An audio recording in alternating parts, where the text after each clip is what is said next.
tous, aujourd'hui j'aimerais vous présenter le masque anti-gaz de l'armée canadienne C3, possiblement mon masque favori. Ce masque a été manufacturé dans les années 60, 1960, qui remplaça bien sûr le C2, qui avait des grandes influences britanniques, que l'on retrouve encore dans ce masque. A été manufacturé par deux compagnies. La première, c'est GTR et ensuite par Soucy Baron. Il a été produit vers les années 88, si je me souviens, et se décline en 3 versions. On pourrait dire le C3.1, C3.2 et C3.3. J'ai sous la main 2 versions. On pourrait dire le C3.2 et le C3.3 que vous voyez actuellement, qui est, dans certains cas, considéré comme un prototype, et je vais vous dire pourquoi un peu plus tard. À ses débuts, ce masque était au standard 60 mm pour les cartouches. Ici, j'ai une cartouche C1, 60 mm, presque similaire aux mêmes 60 mm que l'on retrouve par exemple vers la même époque sur les masques M9 de l'armée américaine. Vous voyez ici.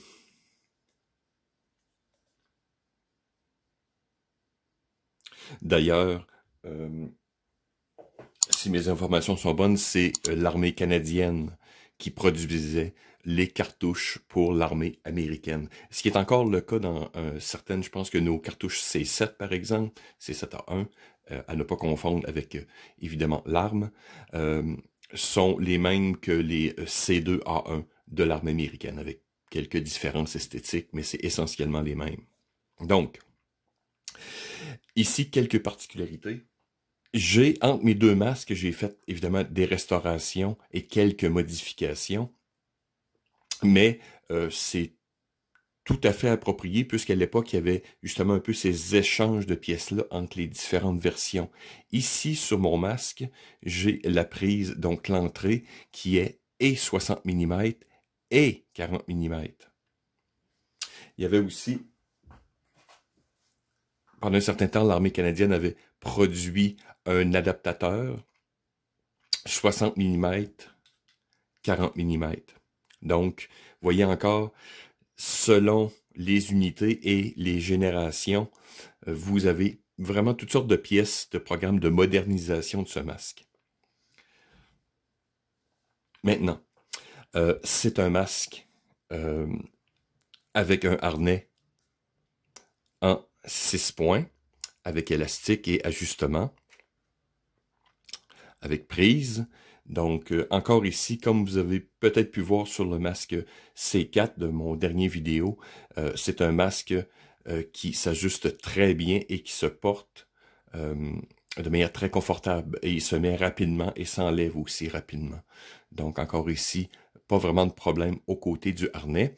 Les vitres sont en verre et peuvent s'enlever ici en tournant. Je vais vous montrer l'intérieur tantôt. À l'avant, nous avons ici une valve d'expulsion et un diaphragme de communication, donc combiné, ici. Le port d'entrée qu'on a pu voir, donc 40 et 60 mm. Les quelques différences entre les différents masques, les générations, est entre autres la première version, donc les C3.1, avait des attaches en bronze, si je me souviens. C'était du fil simplement tordu et avec un ruban. C'est un masque assez rare à trouver maintenant. Ceux qu'on retrouve majoritairement sur le marché sont les C3.2, qui ont été un remplacement ici, bien sûr, avec un anneau. Vous voyez ici, souvent laiton oxydé. Donc, pour garder cette espèce de couleur un peu terne. Donc, toujours bien pour le camouflage. Donc, on retrouve ces anneaux sur la valve principale, sur la valve d'entrée et à l'intérieur de chacun des yeux. Donc, voilà quelques différences. La version 3, celle que vous voyez actuellement, la différence majeure est au niveau du nez. Pour une raison quelconque, les versions précédentes ont gardé, je vais vous montrer une image, ont gardé une espèce de triangle ici.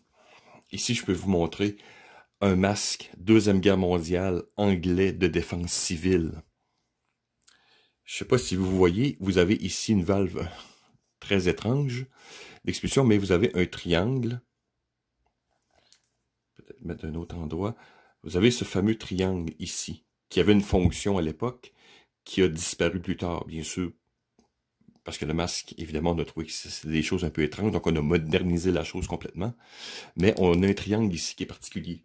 Et lors de ce genre de nouveau design prototype, on a repris un nez, on pourrait dire plus normal, mais encore là, les informations sont un peu diffuses. Est-ce qu'ils ont utilisé les moules, on pourrait dire, des masques LAG que les Canadiens ont adaptés, puisqu'on avait une très grande influence britannique à cette époque.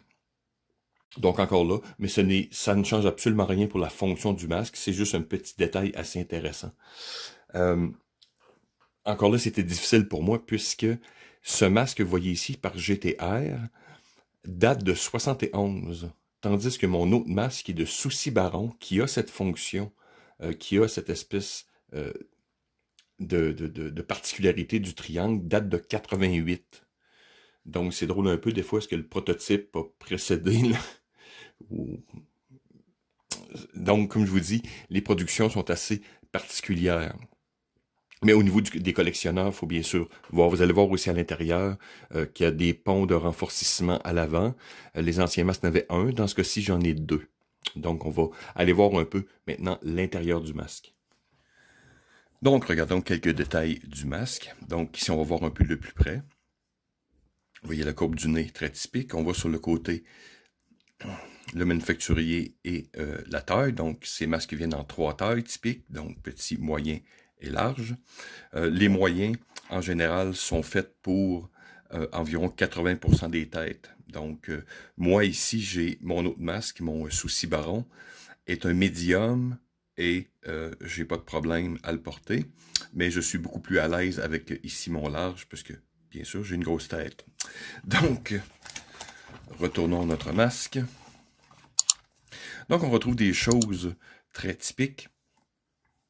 J'espère qu'on voit bien l'écran ici. Vous voyez autour de nos yeux ici, on voit les fameuses bagues en métal. Les 2 ponts de renforcissement du front ici à l'avant. Voilà. Nous avons le masque secondaire avec ses valves, donc anti-buée. La valve d'entrée. Et voilà. Donc, le support de la mentonnière ici. Et à remarquer que ce masque n'a pas, exemple, de deuxième repli, ce qui n'est pas vraiment un problème. Comme vous avez pu voir sur d'autres masques, par exemple le M65 allemand. Mais encore ici, le scellage se fait très bien. C'est un masque généreux dans ses formes. À noter aussi que son caoutchouc est beaucoup plus souple et plus tolérant à des basses températures que les versions précédentes, spécialement britanniques, par exemple. Ici, on a un caoutchouc vraiment d'une épais et beaucoup plus rigide. Mais on peut voir très bien les influences des 2 masques. J'ai pas de LAG sous la main, mais je vais vous montrer une photo durant la présentation. Donc, rien de très compliqué pour ce masque. Les modifications que... Je n'ai pas vraiment apporté beaucoup de modifications. La seule, peut-être que vous auriez peut-être remarqué, c'est ici, au niveau de la bague générale, j'ai mis un tie wrap, ce qui était beaucoup plus pratique pour moi que la bague typique oxydée.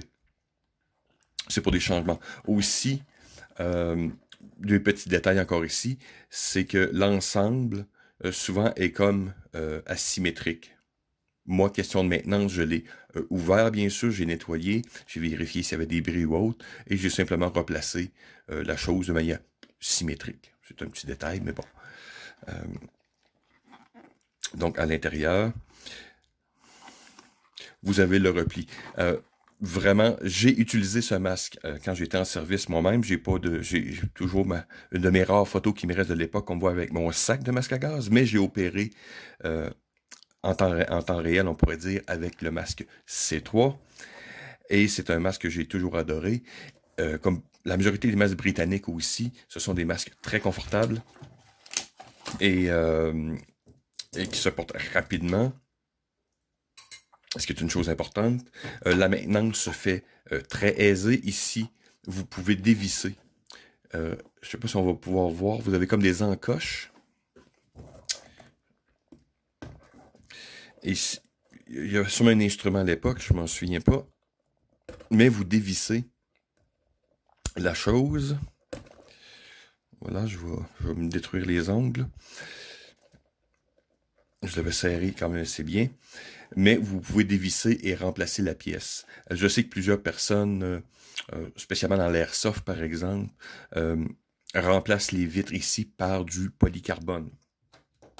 Il y a un site ou deux que vous pouvez faire des modifications, dont avoir entre autres les vitres rouges ou d'autres couleurs. Mais rouge était très typique des S10 britanniques, exemple des SAS, c'était vraiment pour augmenter le contraste par exemple.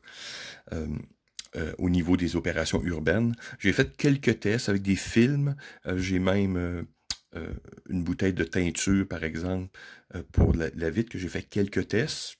Relativement de succès. Mais étant donné que j'ai pas de vitre de remplacement pour l'instant, donc j'ai arrêté mes tests. Mais c'est très intéressant d'avoir une vision jaune ou rouge, par exemple, à travers son masque. Ça doit créer un effet tout à fait impressionnant. Donc, j'ai pas vraiment de grands détails. C'est un masque très connu qui a été exporté aussi à l'armée hollandaise en 69, si je me souviens. Et l'armée hollandaise a fait deux modifications, dont un protège de l'appareil avant du diaphragme et de la valve d'expulsion. Ils ont mis comme une espèce de protège à l'avant, quelques petits détails, mais en gros, le masque est le même. Même dans certains cas, pour ceux, les néophytes dans le domaine vont peut-être confondre un M69 hollandais et un C3 canadien. Certains étaient distribués aussi plus tard pour la défense civile, si je me souviens. C'est un terme, puis des fois, c'était marqué CF. Ce n'était pas pour Canadian Force, mais c'était un autre terme autre, parce qu'on le retrouve dans les années 40 aussi. C'est un masque encore qui est très populaire, à divers niveaux bien sûr, au niveau des survivalistes et dans d'autres activités qui n'ont pas rapport au survivalisme. Donc, si vous fouillez, j'ai trouvé des boutiques spécialisées, des fois, qui font toutes sortes de modifications pour ces masques. Mais en gros, si on parle, on reste dans un point de vue de collectionneur.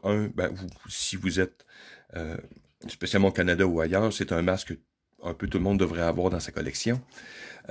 D'un point de vue pratique, c'est un masque qui est tout à fait fonctionnel. Mais assurez-vous bien sûr d'avoir soit les adaptateurs 40 mm ou comme ici la mesure de transition qu'on avait 40-60 mm, ce qui est un peu plus rare, c'est un peu une exception que j'ai trouvée ici, mais je dispose quand même de ce masque avec cet adaptateur. Donc, pour que vous soyez standard, s'il arriverait vraiment quelque chose, donc si c'est un outil de travail, ben, organisez-vous pour que ce masque soit compatible. Donc, voilà. C'est, comme je vous explique, c'est mon masque, même si j'ai un masque C4, ça demeure peut-être un côté nostalgique en ce qui me concerne, mais ça demeure mon masque favori dans pratiquement toutes ses versions. Donc, voilà. Donc, j'espère que vous avez apprécié. Merci. À la prochaine.